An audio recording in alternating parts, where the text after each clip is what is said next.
Plus exponential minus I theta equal to कितना, बोलो, जो है एडिशन टू करके cos theta. 2 cos theta equal to आ गया ये 2 cos theta.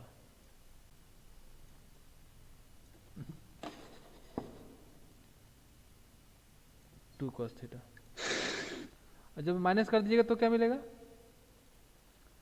If you subtract it, तो ये साइन चेंज करना होगा, यहाँ माइनस हो जाएगा, ये माइनस हो जाएगा, और ये क्या हो जाएगा एडिशन, तो ये कॉस वाला कट जाएगा माइनस करेंगे तो। अब क्या मिलेगा देखो तो, साइन में 2j sin theta, 2j, 2j sin theta. हाँ 2j sin थीटा हो जाएगा। और यहाँ पे क्या हो जाएगा बाबू, एक्सपोनेंशियल माइनस, यहाँ सिर्फ माइनस हो जाएगा e⁻, पता नहीं माउस स्मूथ क्यों नहीं चलता है,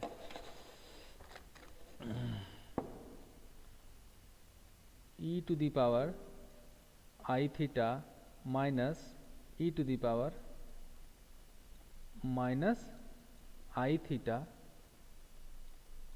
इक्वल टू हो जाएगा 2j 2j sin theta.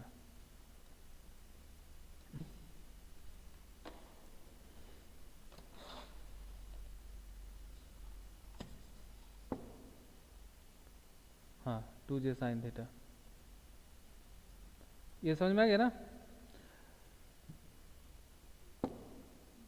Yes sir.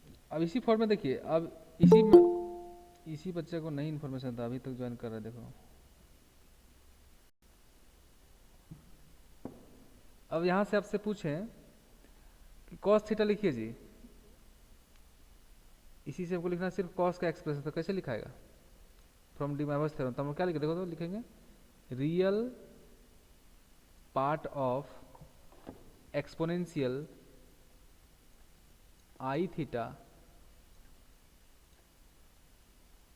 तो क्या मिलेगा, रिटर्न इसका क्या देगा तो बोलो, real part of e⁻I theta, return value क्या मिलेगा, बोलो।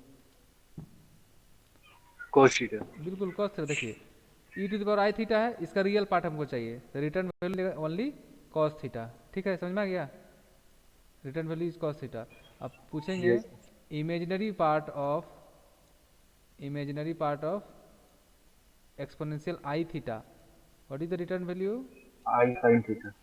आई साइन थीटा, है ना, ये समझ के बाद।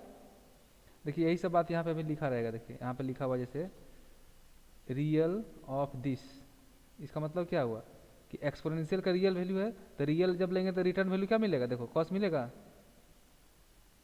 मिलेगा ना जी। Yes.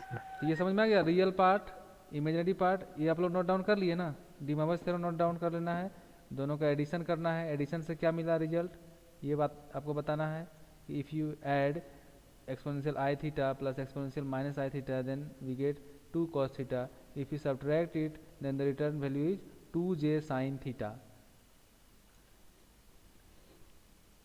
If the expression written as real part of exponential I theta, then the return value is cos theta. And if the imaginary of e⁻I theta, then return value is I sin theta.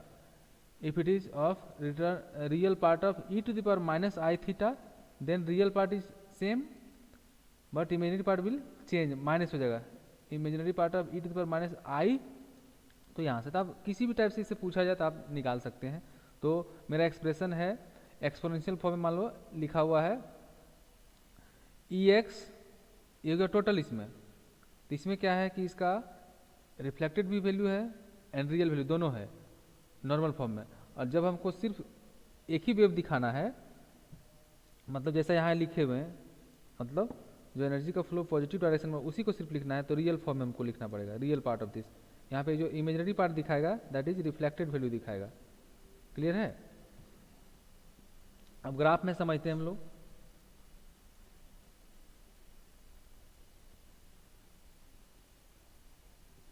Graphical representation of wave, expression लिखा हुआ ई Z T, इसका मतलब क्या हुआ, electric field variation किधर होगा, सिर्फ Z direction में, because we know that to generate a plane wave electric field and magnetic field in X and Y direction must maintain constant,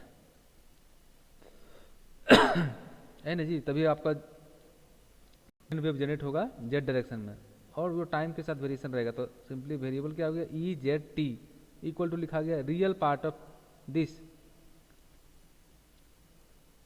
E naught का value क्या हो गया, इसका मैक्सिमम एम्पलीट्यूड, एक और टर्म इसमें ऐड हो गया E to the power minus alpha Z. इसका क्या मतलब है, alpha is responsible for amplitude decrease in amplitude, means इसको बोलते हैं हम लोग एटेन्यूएशन फैक्टर। मतलब कोई भी सिग्नल, मान लेते हैं यहाँ सोर्स है इसका, है ना, जैसे कि आप ही मान लेते हैं यहाँ पे एक लड़का है वो आवाज़ दे रहा है किसी को, है ना, तो इससे जितना डिस्टेंस ज़्यादा होगा वो क्या होगा, उसका एम्पलीट्यूड घटता ही जाएगा। इसके नज़दीक में जो रहेगा उसको बहुत तेज़ी से सुनाई देगा और धीरे धीरे ये, तो इसको ग्राफ ऐसे प्लॉट करें कि आगे जैसे जैसे बढ़ रहा है इसका वैल्यू क्या हो रहा है, और फाइनली कुछ डिस्टेंस के बाद ये जीरो हो जाएगा, सुनाई नहीं देगा, 500 मीटर के बाद सुनाई ही नहीं देगा, इसे है ना होगा। तो कोई भी वेव भी जब ट्रेवल करता है तो स्टार्टिंग में जब वो चलता है तो मैक्सिमम एम्पलीट्यूड लेके चलता है, मैक्सिमम एनर्जी, जैसे जैसे डिस्टेंस वो ट्रेवल करता है तो उसके पास में बहुत सारा ऑब्स्टेकल मिलता है, जैसे कि बहुत बड़ा बड़ा रॉक्स मिलेगा, बिल्डिंग्स मिलता है, बहुत सारा ट्री मिलता है, फॉरेस्ट मिल रहा है, तो उससे क्या होगा, उसका एनर्जी उसमें ऑब्जर्व क्या होगा, वो लॉसेस होगा, और लॉस होगा तो फाइनली उस एनर्जी किस फॉर्म में रहता है, उसका एम्पलीट्यूड के फॉर्म में रहेगा। तो एनर्जी में दिखा रहे हैं उसका एम्पलीट्यूड धीरे धीरे वो क्या होगा, घटते जाएगा, ऐसे दिखा रहे हैं। तो उसका ये तो ग्राफ में दिखा दिया, मैथमेटिक्स में उस चीज़ को कैसे काउंट करके दिखाइएगा। जैसे कि कोई आप ग्राफ बना दिए इस टाइप से, उसमें ऑसिलेशन हो रहा है जी, ऐसा ग्राफ हम दिखा दिए, साइन हम दिखाना चाह रहे हैं, जैसे कि एक ग्राफ हम ड्रॉ किए ऐसा। अब मैथमेटिक्स में इसको समझने के लिए क्या करना है, आपको लिखना पड़ेगा एक्सप्रेशन साइन का, मतलब दिस इज साइन थीटा और साइन ओमेगा टी, है ना। सो ये जो मैग्नीट्यूड डीके हो रहा है, इसको मैथमेटिक्स में अकाउंटेबिलिटीज का क्या है, कैसे इसको काउंट किया जाए, तो उसके लिए एक फैक्टर आता है E to the power minus alpha Z. अब जेड क्यों, क्योंकि इसमें वेरिएबल जो है सो जेड रखा गया, क्यों, क्योंकि वेव आपका जेड डायरेक्शन में ट्रेवल कर रहा है ना। तो जैसे जैसे जेड आपका बढ़ेगा, मतलब डिस्टेंस आपका बढ़ रहा है सोर्स से, वैसे वैसे उसका मैग्नीट्यूड क्या होगा, घटते जाएगा। You should know that the E to the power minus x का जो ग्राफ होता है, बेसिक ग्राफ इसका, वो कैसा होता है जी,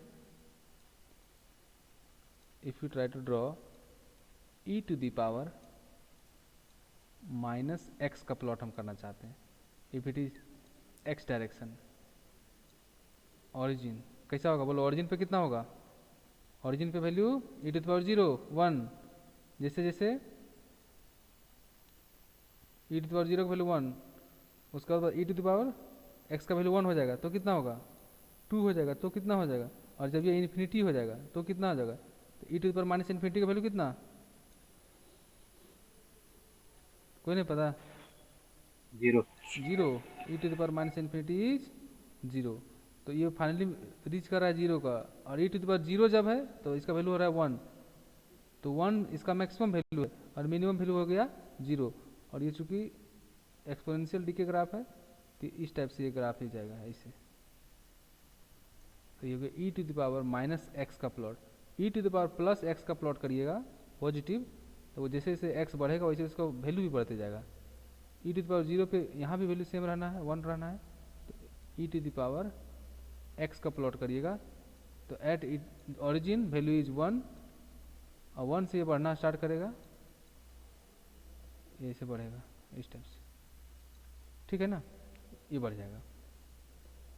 तो यहाँ पे हमको कौन सा suitable, E to the power plus X होगा या माइनस एक्स होगा। अब यहाँ पे मान लेते ई टू द पावर 2x हम ड्रॉ करें तो क्या होगा, ये बहुत फास्ट, इससे भी ज़्यादा तेज़ी से ड्रॉ डीके करेगा, इसे E to the power minus 3x और फास्ट डीके करेगा, है ना। तो ये जो अल्फा लग गया, वो अल्फा बताता है कि किस रेट से वो डीके कर रहा है ना, how fast the amplitude of the wave is decaying when it travel along that direction. तो ये कोफिशिएंट एटेन्यूएशन फैक्टर बोलता है कि जिस किसी मीडियम का एटेन्यूएशन फैक्टर बहुत ज़्यादा है तो उसमें बहुत फास्ट डीके होगा आपका वेव, किसी मीडियम का एटेन्यूएशन फैक्टर कम है, जैसे फ्री स्पेस में चल रहा है तो वहाँ पे एटेन्यूएशन फैक्टर कम रहेगा। कहीं पे डेंस फॉरेस्ट है तो फॉरेस्ट से वेव आपका चलेगा तो वहाँ लॉसेस बहुत ज़्यादा होगा, तो वहाँ पे एटेन्यूएशन फैक्टर उसको क्या होगा, वहाँ पे ज़्यादा रखना होगा, तो वेव बहुत जल्दी ही डीके हो जाएगा। मतलब वहाँ पे आपको एम्पलीफायर हर 1 किलोमीटर पे हो सकता है लगाना पड़े, और जो फ्री स्पेस है जहाँ पे फॉरेस्ट वगैरह नहीं, डेंस फॉरेस्ट हो सकता है कि वहाँ हर 5 किलोमीटर पे आपको बूस्टर लगाना पड़े, एम्पलीफायर लगाना पड़ेगा, है ना। तो ये डिसाइड करता है कौन, एटेन्यूएशन फैक्टर अल्फा। तो अल्फा आप समझ गए। जेड क्यों लगा हुआ है, यहाँ पे ई टू पर हम एक्स लगाए थे क्योंकि आपका यहाँ पे वेरिएबल एक्स एक्सिस था।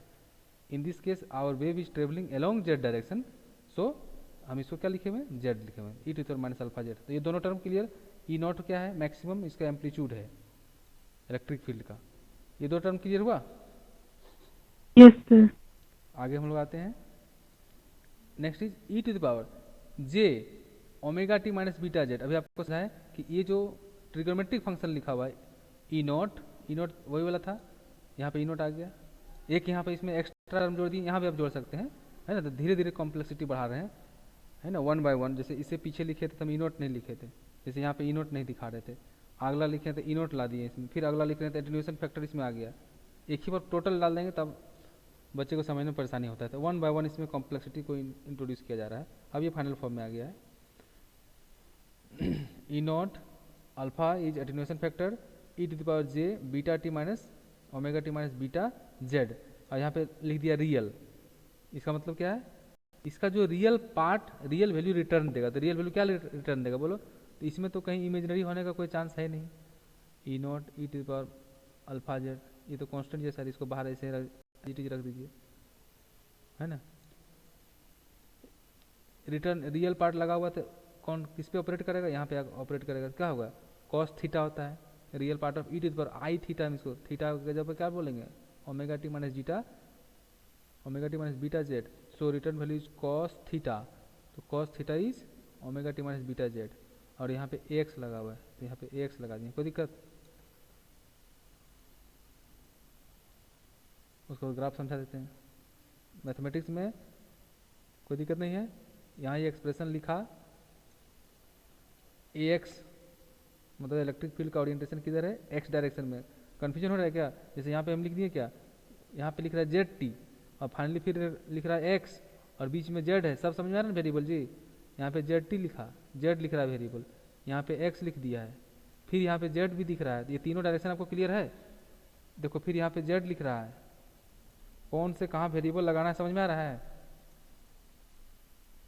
ध्यान से सुनिए एक बार हम बोल दे रहे हैं फिर से, our wave is propagating along Z direction. ये पूरा कोर्स में हम इसको फिक्स रखेंगे, जेड डायरेक्शन एक ही डायरेक्शन में रखेंगे।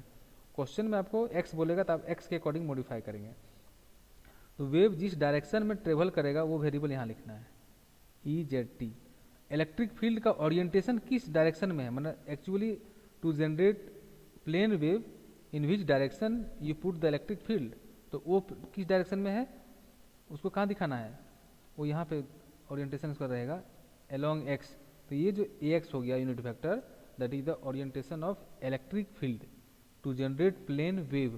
प्लेन वेव किस जनरेट डायरेक्शन में हुआ, वो जेड डायरेक्शन में जनरेट हुआ। किस, वो पॉजिटिव जेड है या निगेटिव जेड है वो यहाँ से हम बताएंगे।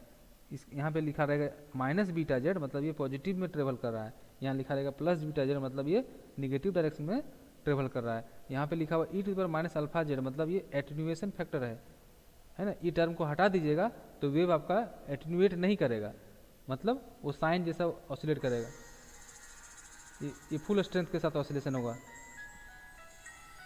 है ना। इसमें एटेन्यूएशन नहीं रहेगा, अल्फा आएगा तो एटेन्यूएशन रहेगा। एक मिनट जरा, हाँ हेलो, तो बिजली बिल तो अपना लेके चल जाएगा।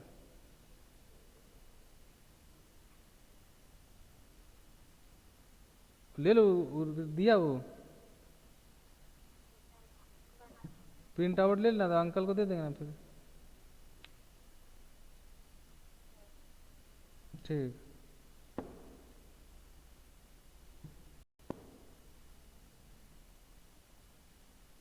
क्लास ले रहे हैं, क्लास हम बात करते हैं अराउंड।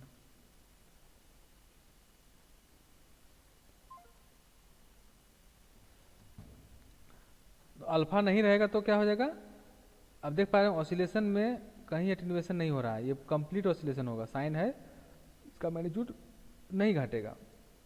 तो इस अल्फा नहीं है तो सिंपल है, अल्फा है मतलब उसमें एटेन्यूएशन होगा जैसे जैसे वेव ट्रेवल करेगा। देखिए इसमें ग्राफ में दिखाया गया है कि जैसे जैसे आपका वेव आगे बढ़ रहा है ये क्या हो रहा है जी, इसका मैग्नीट्यूड कम होते जा रहा है ना।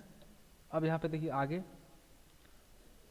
यहाँ पे ध्यान देना है कि इस इक्वेशन में दो वेरिएबल है, एक जेड में है, इलेक्ट्रिक फील्ड जो है वो जेड डायरेक्शन में भी चेंज हो रहा है जेड के अकॉर्डिंग और टाइम के भी अकॉर्डिंग।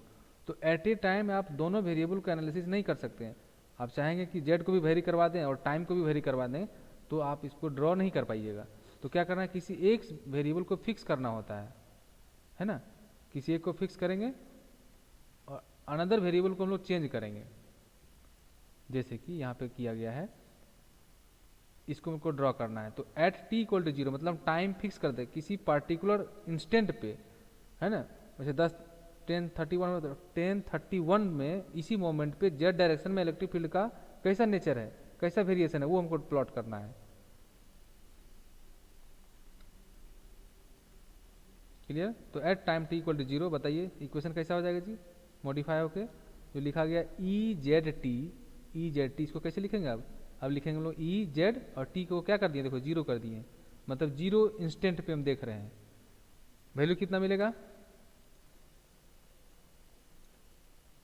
देखो E naught E to power alpha Z, यहाँ पे टाइम का कोई फैक्टर नहीं है तो E to power alpha Z आ गया। चलो ठीक है, यहाँ पे कॉस ओमेगा टी, टी हो गया जीरो तो cos omega T minus beta z, तो आ गया कॉस माइनस बीटा जेड, और cos minus theta equal to क्या होता है, यू नो साइन थीटा, नहीं, cos minus cos cos theta cos minus theta is equal to cos theta. Sine trigonometric function change कब होता है, जब पाई बाय टू का रिलेशन आता है, cos pi by two plus theta करेंगे तब ना वो चेंज होगा।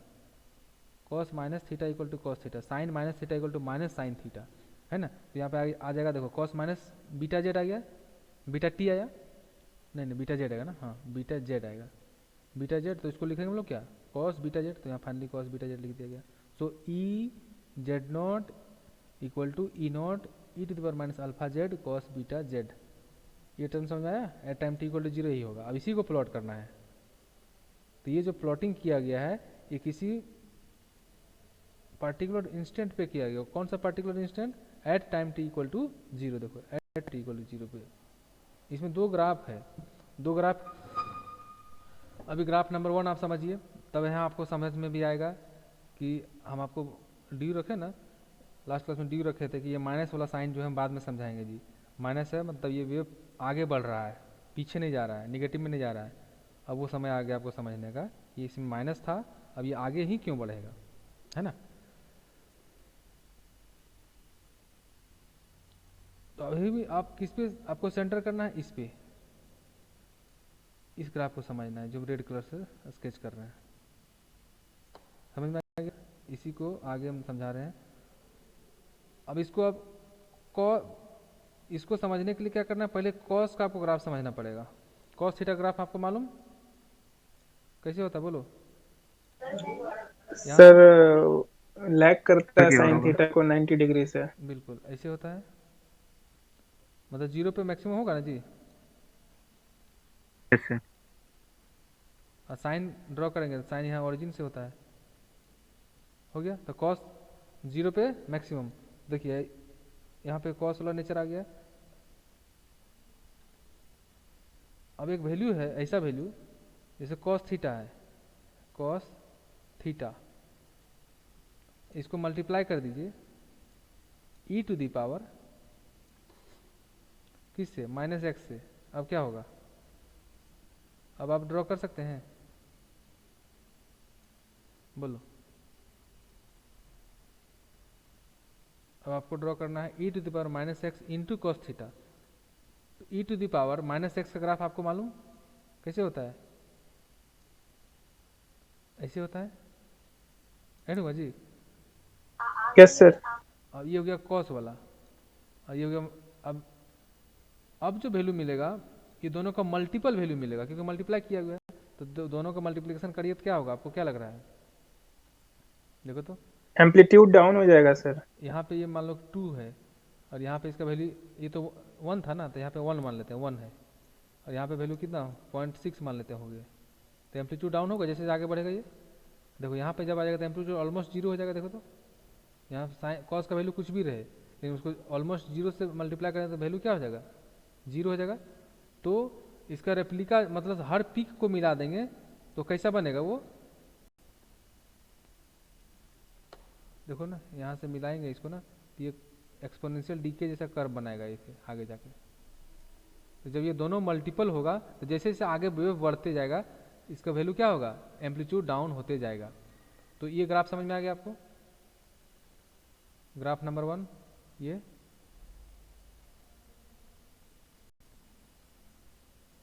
क्लियर है? ऑसिलेशन क्या है, कॉस का Yes, sir. ऑसिलेशन है।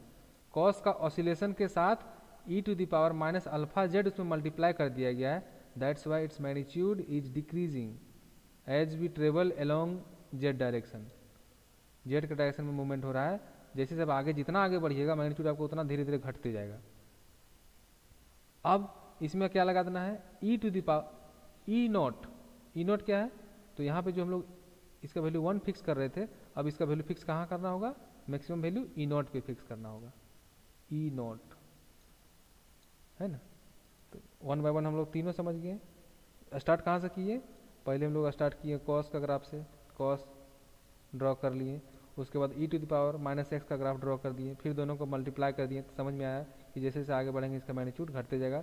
अब हम लोग उसमें एम्पलीट्यूड फैक्टर मल्टीप्लाई कर दिए ई नॉट, तो मैक्सिमम एम्पलीट्यूड यहाँ पे कितना हो जाएगा ई नॉट, और ये ग्राफ कुछ ऐसा यूँ बन जाएगा। ठीक, यहाँ तक कोई दिक्कत है तो बोलो। No sir.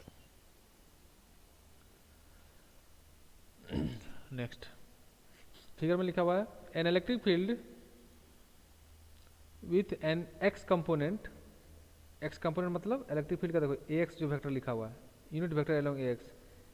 N electric field with an a x x component travelling in plus z direction at z at T equal to zero. ये जो ग्राफ ड्रॉ किया गया है वो किसके लिए है, इलेक्ट्रिक फील्ड का है जो कि एक्स कंपोनेंट रखता है, लेकिन वेव जो है वो किस डायरेक्शन में ट्रेवल कर रहा है, प्लस जेड डायरेक्शन में। कहाँ से इन्फॉर्मेशन मिला, ये जो माइनस बीटा जेड है ना वहाँ से हमको इन्फॉर्मेशन मिला। प्लस जेड डायरेक्शन किस इंस्टेंट पे है, ये at time T equal to zero पे प्लॉटिंग किया हुआ है, क्योंकि इसमें दो दो वेरिएबल है।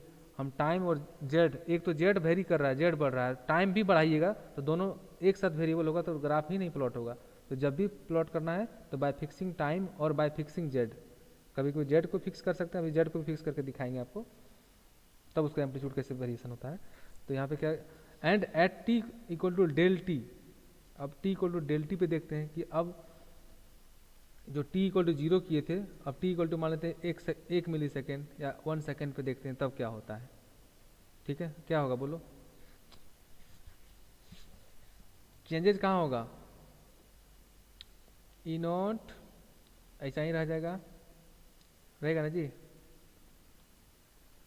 ई नॉट ऐसा ही रह गया, अल्फा जेड ऐसा ही रह गया, और ओमेगा टी, अब टी जीरो नहीं होने वाला है, कुछ वैल्यू आ जाएगा इसका, minus beta Z cos omega T minus beta Z ऐसे आएगा।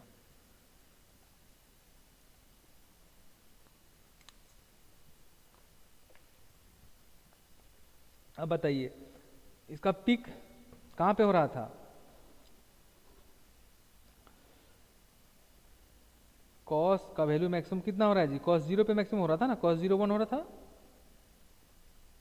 देखो एन होता है जी मैक्सिमम कब, जब बीटा जेड को हम जीरो कर दिए, बीटा जेड जीरो, इसका मतलब जब जेड का वैल्यू कितना होगा, इसको ध्यान से समझिएगा तब समझ में आएगा कि वेव आपका पॉजिटिव में ट्रेवल कर रहा है। कॉस का जब आप ग्राफ ड्रॉ करते हैं इसको पीछे ले आएंगे, ऐसे होता है, मतलब कॉस मैक्सिमम कब होता है जी, जीरो पे होगा, फिर कब होगा, बोलो, फिर 2 पाई पे होगा, 4 पाई पे होगा, ऐसे ना होगा। तो उसको समझना, मतलब इसका ओरिजिन शिफ्ट हो गया ग्राफ का। तो बीटा कॉस बीटा जेड था, तो हमको मालूम है कि ओरिजिन पे ये जीरो होता है। तो इसका देखते हैं ओरिजिन अब कहाँ चला जाएगा। तो beta z equal to zero किया, तो जेड इक्वल टू क्या मिला, जेड इक्वल टू मिला 0/बीटा। इसका मतलब है जेड मतलब डिस्टेंस ये ओरिजिन पे ही मैक्सिमम पहला ग्राफ का हुआ, ग्राफ नंबर 1 का। यहाँ पे ये मैक्सिमम वैल्यू दिया। जब किसी दूसरा टाइम पे हम देखते हैं, 1 सेकेंड पे या 2 सेकेंड पे देखते हैं, तब क्या होगा और वो मैक्सिमम कहाँ होगा देखते हैं। तो वो दूसरा टाइम देखो ओमेगा टी, तो टी को हम क्या कर दिए, देखो डेल टी कर दिए हैं, ओमेगा डेल टी। इसको थोड़ा सा ठीक से लिखना है। आप लोग आपको पिलाए हैं, लेके बैठे हैं, तो आप भी इसको एक्सरसाइज करिए साथ साथ, तो ज़्यादा क्लियर होगा। यही माउस ही ना अच्छा से चलता नहीं है, तो लिखना मुश्किल कर देता है। ओमेगा डेल टी माइनस, अब इसको इक्वेट करना है हमको ओरिजिन से, मतलब ये ग्राफ पढ़ा है कि नहीं, ओरिजिन शिफ्टिंग। अब आपको निकालना है ओमेगा डेल टी, इसे लिखिएगा रफ में, इसे मैथमेटिक्स का पार्ट है। बीटा जेड इक्वल टू कर दिए हम लोग 0। हमको निकालना जेड किस डिस्टेंस पे ये मैक्सिमा फिर देगा, तो इसको इक्वेट कर लीजिए। तो जेड इक्वल टू क्या देगा यहाँ से, बोलो जी, ये हम बीच में इक्वल टू साइन आ जाएगा, और ये आ जाएगा ओमेगा डेल टी बाई कितना, बोलो बीटा। बीटा। बीटा। पहले कितना आ रहा था, इसे लिख लीजिएगा। इसे नोट्स में नहीं मिलेगा, नहीं बुक में आपको मिलेगा, वहाँ जस्ट ग्राफ प्लॉट कर दिया है। आपको समझाना, ये सब आप आंसर राइटिंग में करेंगे तो फुल मार्क्स मिलेगा आपको। पहले कितना आया था बाबू, बोलो। पहले मेरा आ गया था जेड इक्वल टू 0 पे ही मैक्सिमा मिल रहा था ग्राफ में। अब वही ग्राफ को 1 सेकेंड के बाद हम देखते हैं, या डेल्टी सेकेंड के बाद देखते हैं। तो डेल्टी सेकेंड के बाद देखते हैं, तो इसी जो यहाँ मैक्सिमा अभी 0 पे मिल रहा था, वो मैक्सिमम देखना चाहते हैं कि क्या पीछे हो गया, डेल्टी सेकेंड में क्या इधर चला जाएगा, तो हम बोलेंगे ग्राफ लेफ्ट चलेगा, मतलब निगेटिव डायरेक्शन। यदि वो पॉइंट उठ के राइट साइड में चला जाएगा, तो बोलेंगे ग्राफ आपका पॉजिटिव डायरेक्शन में चल रहा है। तो बताइए क्या बताया, जेड इक्वल टू बताया omega del t by beta z. Del T अब कुछ भी हो सकता है, 1 सेकेंड 2 सेकेंड, तो ये क्या हुआ, पॉजिटिव वैल्यू देगा कि नहीं ये। तो जेड का वैल्यू क्या दिया, कुछ पॉजिटिव वैल्यू दिया, कैलकुलेशन करेंगे तो देगा ही। मतलब वो जो मैक्सिमा था ओरिजिन पे, जो पहले था यहाँ ओरिजिन पे, वो मैक्सिमा अब कुछ डिस्टेंस पे आ जाएगा। तो यहाँ जो दिखाया गया, देखिए डेल्टी दिखाया गया है, डेल्टी टाइम, डेल्टी टाइम। लेकिन उसको जेड में कन्वर्ट करेंगे तो कैसे होगा, ओमेगा डेल्टी बाई बीटा। ये डेल्टी यहाँ पे टाइम दिखा दे रहे हैं, है ना, लेकिन एक्सिस मेरा क्या है, जेड में है, तो जेड यूनिट में उसको कन्वर्ट करेंगे तो ऐसे ही कन्वर्ट होगा, ओमेगा डेल्टी बाय बीटा। तो ये इतना दूरी के बाद अब मैक्सिमा मिलेगा ग्राफ का। तो जो मैक्सिमा ओरिजिन पे था, कुछ मोमेंट के बाद वो इस डायरेक्शन में आ गया इतना दूर पे, तो हम कह सकते हैं कि our wave is travelling in positive direction. Yes और नो, वेव मेरा पॉजिटिव डायरेक्शन में ट्रेवल कर रहा है, आया समझ में।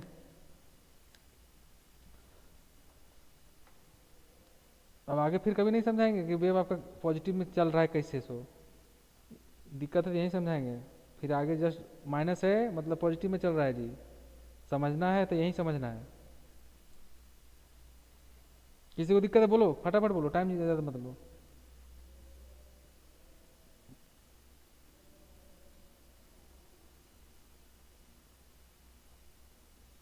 कोई नहीं बोल रहा है, सबको समझ में आ गया।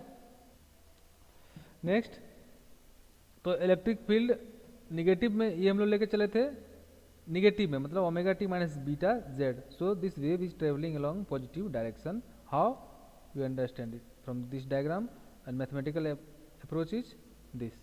ये आप नोट डाउन कर लेंगे समझाने के लिए। हम सिंपली क्या किए हैं, इसका ओरिजिन को शिफ्ट कर दिए, cos omega del t minus beta z equal to, इसका मैक्सिमा वैल्यू देखना है, तो मैक्सिमा कहाँ होगा, ओरिजिन पे इक्वेट टू कर देंगे इसको, 0 से इक्वेट करके और जेड का डिस्टेंस निकाल लेंगे। तो यहाँ से दिख रहा है कि जेड पॉजिटिव डायरेक्शन में शिफ्ट कर गया, मतलब जो मैक्सिमा पहले ओरिजिन पे था अब ये इस डिस्टेंस से राइट डायरेक्शन में शिफ्ट कर गया। So wave is travelling in right way. यदि आप यहाँ प्लस के साथ कैलकुलेशन करिएगा तो आपको मालूम कि क्या देगा, देखो यहाँ प्लस सिंपली हो जाएगा इक्वल टू 0, और ये वैल्यू माइनस आ जाएगा। वैल्यू क्या मिलेगा जी, दूसरा डायरेक्शन आप खुद कर सकते हैं, यहाँ माइनस आ जाएगा। तो जेड जो ऐसे यहाँ ओरिजिन से ये इधर डिमांड करेगा, तो जहाँ प्लस रहेगा मतलब वेव आपका निगेटिव में ट्रेवल करेगा। हो गया खत्म। पॉजिटिव वाला भी करके दिखा दीजिएगा कैलकुलेशन। यहाँ पॉजिटिव रहेगा तो कितना है, यहाँ प्लस कर देना है, यहाँ प्लस करना है, जेड को दिखा देना है निगेटिव वैल्यू, जो पॉजिटिव लिखे यहाँ कर देना है सिर्फ निगेटिव वैल्यू, मतलब ये लेफ्ट साइड ट्रेवल करेगा। So wave is travelling along left direction. Clear है?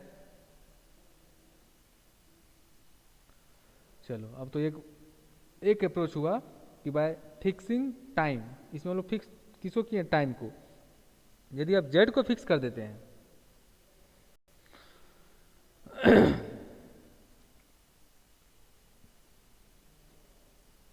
मैग्नेटिक फील्ड और इलेक्ट्रिक फील्ड एक साथ दिखाएंगे, इस डायग्राम को हम लोग वेव बोलते हैं। इसको क्या बोल रहे हैं? वेव। ये डायग्राम को समझ में आता होगा, दिखाए थे आपको कि इलेक्ट्रिक फील्ड किस डायरेक्शन में रखना है, ओरिएंटेशन इसका। वेव को जेड में प्रोपोगेट करवाना है तो इलेक्ट्रिक फील्ड को एक्स में रखना होगा। इलेक्ट्रिक फील्ड एक्स में दिखा दीजिए, ऐसे दिखाया गया है। मैग्नेटिक फील्ड किधर? वाई में रखना वाई है, में सर। तो मैग्नेटिक फील्ड को वाई में रख देना है। और यहाँ पर आपको दिख रहा है कि इसका जो लोब हम बना रहे हैं वो इक्वल लोब बना रहे हैं। इसका मतलब क्या हुआ, कौन बताएगा? ये जो लोब बना रहे हैं बाबू, ये हम कहीं डिक्रीज नहीं करवा रहे हैं, हमेशा बराबर ही दिखा रहे हैं। इसका मतलब क्या हुआ, इस ग्राफ से भी इसमें एटीन्यूएशन फैक्टर नहीं है सर इसमें। इसलिए इक्वेशन में देखो एटीन्यूएशन फैक्टर दिख रहा है यहाँ पे, यहाँ से देखो एटीन्यूएशन फैक्टर गायब है। e पर अल्फा जेड का टर्म दिखा रहे हैं? नहीं दिखा रहे हैं। नहीं दिखा रहे हैं मतलब ये लोब बराबर बनाना है। यहाँ पे e पर अल्फा माइनस अल्फा जेड दिखाइएगा तो ऐसा दिखेगा, ऐसा। तो ये समझने के लिए ठीक है, जब आइडियल ग्राफ बनाया जाता है तो हम मान लेते हैं कि एटीन्यूएशन फैक्टर नहीं है ना। तो जब एटीन्यूएशन फैक्टर नहीं रहेगा तो इक्वल लोब बना दीजिए। उसके बाद ओरिएंटेशन तो आपको समझा दिए थे कि ये कैसे हम लोग दिखाते हैं, ये वाला। ये एक्स डायरेक्शन में इसको ओरिएंटेशन बनाते हैं, एक्स के पैरेलल। इलेक्ट्रिक फील्ड है ना, तो उसका किधर रहेगा, एक्स में। अब ये नीचे डाउन हो गया ऐसे, तो अब एक्स कैसे है, एंटी पैरेलल दिखाएंगे। एक्स तो ऊपर था तो उसी के नीचे उसी के एंटी पैरेलल दिखा दिए ऐसे। अब यहाँ फिर ये लोग ऊपर आ गया, अब यहाँ एक्स के पैरेलल दिखेगा, एकदम फटाफट बन जाएगा। अगर आपको दिक्कत ही नहीं समझ में आएगा तो उसके बाद मैग्नेटिक फील्ड दिखाना है, तो मैग्नेटिक फील्ड का ओरिएंटेशन किधर है, वाई में, तो इसी को वाई के पैरेलल दिखाएंगे। अब ये लोब आ गया इधर, उल्टा चल रहा है, इसका फ्लो ऐसे हो रहा है एनर्जी का। अब ये वाई के एंटी पैरेलल दिखेगा, देखो एंटी पैरेलल दिखा, एंटी पैरेलल दिखा। अब यहाँ पे आ गए तो फिर वाई के डायरेक्शन में ही आ गया इसे। अब ये वाई के पैरेलल दिखा देंगे, कोई दिक्कत। मेंटेन क्या करना है, यहाँ पे आपको दूर से देखिए तो लगेगा ये 90 डिग्री, और ये एक्चुअल में होता है 3D को 2D में रिप्रेजेंट कर रहे हैं, इसलिए ग्राफ ऐसा दिख रहा है। ये दोनों एंगल जो है सो 90 डिग्री मेंटेन हो जाएगा, दूर से देखने से लगेगा ये 90 पे। ये ग्राफ बन जाएगा। इक्वेशन समझ में आ गया कैसे हम लिखे हुए हैं। यहाँ पे एटीन्यूएशन फैक्टर क्यों गायब किया गया ये भी मालूम चल रहा है। इलेक्ट्रिक फील्ड में ई के बगल में यहाँ पे AX लिखा हुआ है, तो AX के अलोंग ही इलेक्ट्रिक फील्ड का हम दिखाए हुए हैं। चलो इसी तरह मैग्नेटिक फील्ड H लिख दिए हैं, और H लिख दिए minus beta Z along AY।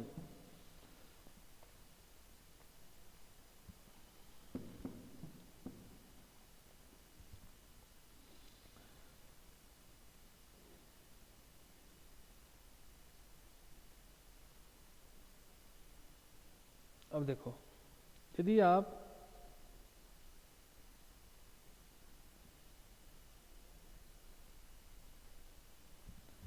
Z को 0 कर देते हैं, जैसे ये प्लॉट जो दिखाया गया है, अभी आपको बताए थे कि EZ जो प्लॉट हुआ आपका, EZ इसमें दो वेरिएबल था, Z और T। तो जो जनरल प्लॉटिंग किया जाता है वो बाय फिक्सिंग टाइम किया था। मैं अब आपको टाइम को 0 पे फिक्स करके ड्रॉ करके बताएं। हम इसको Z को भी फिक्स करके बना सकते हैं बाय फिक्सिंग Z। तो टाइम वहाँ पे वेरिएबल दिखेगा इक्वेशन में, वहाँ पे टाइम रहेगा, तो टाइम के साथ कैसे उसका वेरिएशन होगा। तो इलेक्ट्रिक फील्ड का इक्वेशन क्या है, इक्वेशन तो यही था, E equal to E0 cos omega t minus beta z in general. यहाँ पे फिर एटीन्यूएशन फैक्टर गायब है, इसका मतलब आइडियल केस हम मान रहे हैं कि एटीन्यूएशन नहीं होगा, वेव ट्रेवल करेगा, एटीन्यूएशन नहीं हो रहा है ना, कंफ्यूज नहीं करना है। ये जो ग्राफ है ये सबसे जनरलाइज ग्राफ है, इसमें सब चीज़ को कंसिडर किया गया है, एटीन्यूएशन भी कंसिडर किया गया है, रिफ्लेक्शन को 0 कर दिया गया है ना। किसी एक पर्टिकुलर टाइम पे इसको रखे हुए हैं। यहाँ पे क्या है, टाइमिंग देखो इक्वेशन में दिख रहा है, मतलब किसी पार्टिकुलर जेड पे देख रहे हैं कि जहाँ सोर्स से 1 किलोमीटर के बाद हम देखते हैं फिक्स हो गया ना, वहीं पे ऑब्जर्व कर रहे हैं उसी डिस्टेंस पे बैठ के, पूरा दिन भर मॉनिटर कर रहे हैं वेव कैसे चेंज हो रहा है टाइम के साथ, समझ में आ रहा है। जहाँ से जनरेशन स्टेशन है, एंटीना बड़ा लगा हुआ है, एफएम स्टेशन है मान लेते हैं, रेडियो स्टेशन है, उस स्टेशन से 1 किलोमीटर डिस्टेंस पे जाके फिक्स कर देंगे और वहाँ सारा इंस्ट्रूमेंट लेके सेटअप आप बैठ गए, वहाँ दिन भर मॉनिटर कर रहे हैं हम लोग। तो वो क्या हुआ, variation of magnetic field with respect to time हुआ वो, ठीक है ना। तो टाइम के रिस्पेक्ट वहाँ दिखा रहे हैं। कैसे होगा, इक्वेशन तो यही लिखा हुआ है, जेड कर देना है इसमें 0, तो जब इसमें जेड 0 हो जाएगा तो चेंजेस कहाँ होगा, ये टर्म को कर दीजिए। कैलकुलेशन इजी करने के लिए जेड 0 किए हुए हैं, अदरवाइज आप कोई भी डिस्टेंस पे जा, जैसे 1 किलोमीटर बोल रहे हैं तो 1 किलोमीटर बाद तो यहाँ पे कुछ omega T minus beta into 1 kilometre आएगा, तो एक अलग कॉम्प्लेक्स वैल्यू देगा। तो उसको इजी करने के लिए सबसे अच्छा क्या है, इसको 0 कर दीजिए, मतलब जेड फिक्स हो गया। जेड 0 पे बात कर रहे हैं, 0 किलोमीटर पे, 0 मीटर पे। इक्वेशन क्या बनेगा, E naught cos omega T along X, magnetic field कितना बनेगा, ये 0 हो जाएगा। क्या बना magnetic field, H naught cos omega T, किधर रहेगा, ए वाई है ना जी। अब यहाँ पे 2 डायरेक्शन हम दिखा रहे हैं, ये जो मार्क किया हुआ है एक्स डायरेक्शन है और इधर आपका वाई डायरेक्शन मार्क किया हुआ है। तो बताइए इसका वेव कैसे बनेगा, ई इक्वल टू दिया हुआ है E naught cos omega T A X, draw कैसे होगा। अब ये तो कैसे डिमांड करेगा, ये तो कोसाइन ग्राफ हो गया ना जी, कॉस हो गया, तो कॉस ओमेगा टी का ग्राफ कैसे होता है, यहाँ से ड्रॉ होगा।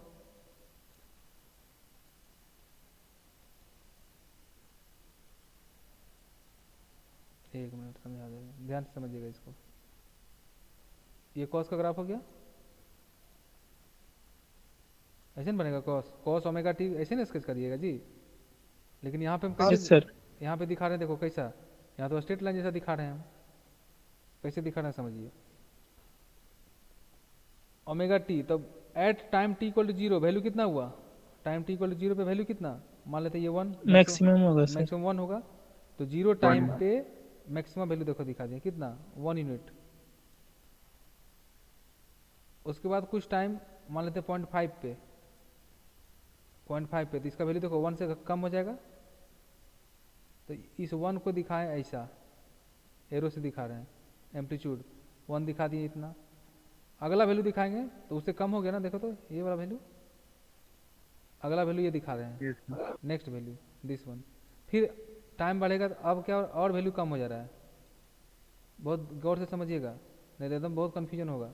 ये तीसरा, जैसे जैसे और टाइम बढ़ेगा तो क्या हुआ, वैल्यू और कम हो गया, और टाइम बढ़ रहा है, ये हो गया कितना, कॉस पाई बाई 2 0 होता है ना, यस सर। हाँ। पाई बाई 2, तो पाई बाई 2 पे कितना हो गया, पाई बाई 2 पे वैल्यू जस्ट यहाँ पे और मैग्नीट्यूड दिखा रहा है, मैग्नीट्यूड का स्ट्रेंथ कितना वैल्यू रहा, सैंपल्ड वैल्यू दिखा, तो पाई बाई 2 पे 0। अब जब पाई बाई 2 से आगे बढ़ रहे हैं तब वैल्यू कितना हो जा रहा है, निगेटिव में जा रहा है ना, निगेटिव में नेगेटिव में जा रहा है सर। निगेटिव में थोड़ा वैल्यू बढ़ा, तो देखो निगेटिव में थोड़ा वैल्यू बढ़ा, थोड़ा और टाइम बढ़ा और उसका वैल्यू बढ़ रहा है, और उसका वैल्यू बढ़ा, 3 पाई बाई 2 चले जाएंगे यहाँ पे ना, 3 पाई बाई 2 ना मैक्सिमम होगा, मैक्सिमम कितना पे होगा जी, 0 पे होगा, और निगेटिव मैक्सिमम कितना हो जाएगा, नहीं माइनस पाई होगा ना, पाई पे 3 होगा, पाई बाई 2 सर। नहीं पाई पे होगा ना बाबू, पाई पे माइनस वन कॉस पाई पे तो कॉस पाई 0 होगा सर। साइन पाई 0 होता है ना, -1। कॉस का cos pi minus 1। Yes sir, yes sir. Yes है माइनस। तो इसका वैल्यू देखो, अब कॉस पाई पे देखो निगेटिव में सब चल रहा है वैल्यू, तो यहाँ निगेटिव मैक्सिमा हुआ, तो देखो 3 वैल्यू दिखा दिए हैं, एक निगेटिव -1 और ये +1, समझ में आ गया। इस एक्सिस पे हम क्या दिखा रहे हैं, जस्ट उसका 2-3 सैंपल वैल्यू दिखा रहे हैं, पूरा ऑसिलेशन हम नहीं दिखा रहे हैं, पूरा ऑसिलेशन दिखाएंगे तो टोटल चीज़ गड़बड़ हो जाएगा यहाँ पे, है ना। हमको एक ही वेरिएबल दिखाना है, कौन सा, इसका जो सैंपल वैल्यू आएगा वो एक्स एक्सिस में कैसे बढ़ रहा है, तो एक्स एक्सिस में कैसे बढ़ेगा, उसका ऑसिलेशन हो रहा है, मतलब कुछ समय के लिए वैल्यू उसका पॉजिटिव में चलेगा और कुछ समय के लिए उसका वैल्यू निगेटिव में चलेगा, ऐसा ही उसका ओरिएंटेशन रहेगा। ओरिजिन से पॉजिटिव और निगेटिव ये एनर्जी क्या करेगा, ऑसिलेट करेगा। देखो कर रहा है, ओरिजिन से पॉजिटिव और निगेटिव में वैल्यू क्या हो रहा है, ऑसिलेट हो रहा है कि नहीं। वही ओरिएंटेशन यहाँ पे दिखाया गया है, सैंपल वैल्यू आया समझ में।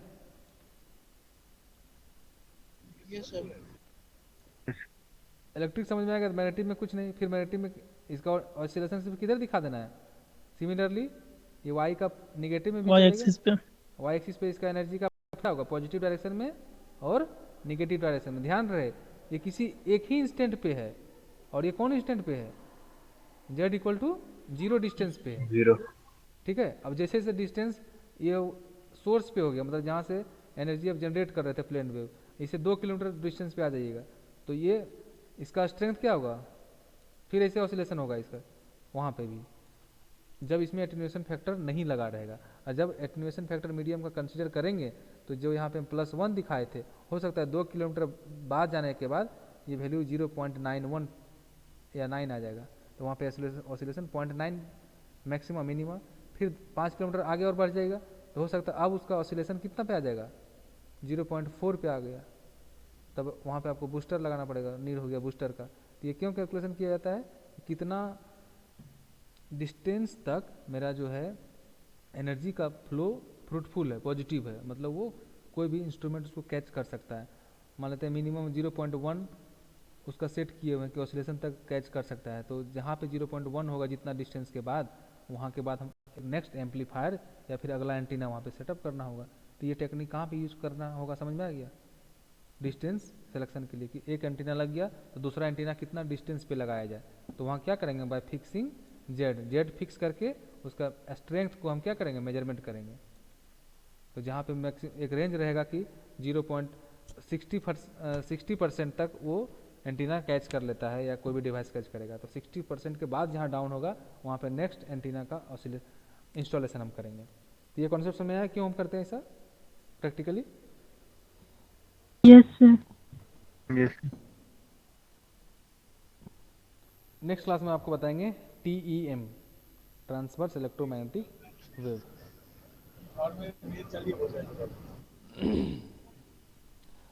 EMFT समझ में आ रहा है कि दिक्कत होता है, आता है सर। इंटरेस्ट आ रहा है पढ़ने में। Yes sir. हाँ सर, इक्वेशन ज़्यादा है थोड़ा। ज़्यादा है, बहुत बोरिंग पेपर है बता दे रहे हैं, लेकिन समझ के पढ़िएगा तो बहुत इंटरेस्ट लगता है, नहीं तो बहुत बोरिंग पेपर है ये। यस। लेकिन थोड़ा समय दे के आपको समझा रहे हैं, आप भी मेहनत थोड़ा करिएगा।